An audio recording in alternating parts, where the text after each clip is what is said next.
أعوذ بالله من الشيطان الرجيم. بسم الله الرحمن الرحيم. إن الذين قالوا ربنا الله ثم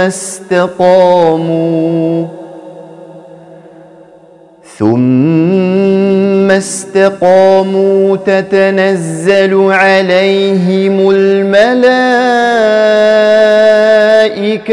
ألا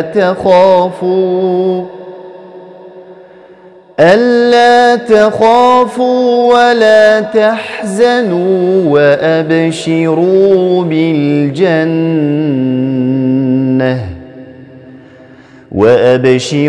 بالجنة